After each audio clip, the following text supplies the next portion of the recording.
تصور کیجئے کہ یہ جو معاملہ تھا، یعنی جب اقتدار کی یوں کہیے کہ پٹیاں آنکھوں پر بن جایا کرتی ہیں، جب انسان کرسی اور طاقت کے نشے کے اندر مکمل طور پر چور ہو جایا کرتا ہے، اور جب حکومت اور جاہ و حشمت کے مزے لینا ہی انسان کا مقصد، اس کا آئین، اس کا منشور بن جایا کرتا ہے، اور جب وہ چاہتا ہے کہ بس چند ٹکوں کے عوض اپنے سب کچھ میں لٹا دوں، سب کچھ قربان کر دوں، چند ٹکے مجھے مل جائیں، یا یوں کہیے کہ کسی ایک خطے کی حکومت کے لیے وہ اپنے ایمان تک کو فروخت کر دیتا ہے، جیسے عمر ابن سعد نے رے کی حکومت کے لیے کام کیا تھا۔ جب اس کے ذہن میں یہ بات ہو کہ مجھے حکمرانی مل جائے، مجھے طاقت مل جائے، مجھے حکومت مل جائے، مجھے کرسی مل جائے اور مجھے مال و دولت مل جائے، تو پھر اس کی آنکھوں پر، بلکہ یوں کہیے کہ اس کی ایمان کی آنکھوں پر وہ کالی، وہ سیاہ پٹیاں بن جایا کرتی ہیں کہ پھر اس کے سامنے جب امام علی مقام امام حسین علیہ السلام جیسی ہستی آ کر اپنا تعارف کراتی ہے کہ دیکھو مجھے پہچانو، میں کون ہوں، کیا میرے نانا رسول کریم صلی اللہ علیہ وآلہ وسلم نہیں ہیں، تو وہاں سے جواب نہیں آتا، سناٹا طاری ہوتا ہے، کیونکہ آنکھوں پر پٹیاں بندھی ہوتی ہیں۔ جب وہاں سے آواز بلند ہوتی ہے کہ دیکھو میں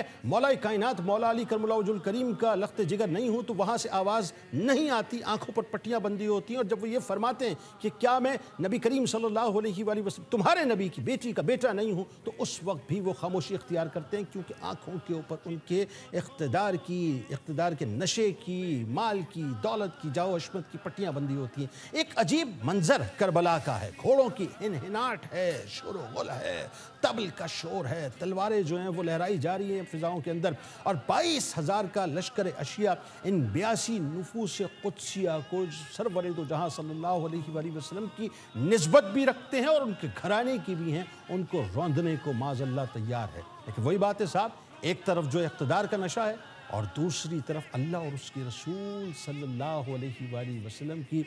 رضا کا خمار ہے، کہ امام جانتے ہیں اس بات کو کہ اللہ اور اس کے رسول صلی اللہ علیہ وآلہ وسلم کی رضا سے بڑھ کے اور کچھ بھی نہیں ہے۔ پھر نتیجہ کیا نکلا؟ اقتدار کے نشے میں آئے ہوئے وہ تمام یزیدیوں نے امام علی مقام امام حسین علیہ السلام اور ان کے پورے قافلے کے اوپر چڑھائی کی، یہاں تک کہ 72 نفوس قدسیہ نے جام شہادت نوش کیا اور رہتی دنیا تک یہ پیغام دے دیا کہ طاقت،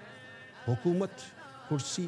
اسلحہ، اس سے کبھی ڈر اور خوف مت کھانا، حق پر ہو تو حق کے لیے کھڑے ہو جانا، چاہے اپنی جان دینی پڑے دے دینا۔ یاد رکھنا یہ طاقت والے، حکومت والے، کرسی والے، اسلحے والے مٹ جائیں گے، فنا ہو جائیں گے، برباد ہو جائیں گے، ذلیل و رسوا ہو جائیں گے، لیکن جو حق پر کھڑے ہو کر چند ایک نفوس کے ساتھ اپنا سب کچھ پیش کر دے گا، وہی سرخرو ہو جائیں گے۔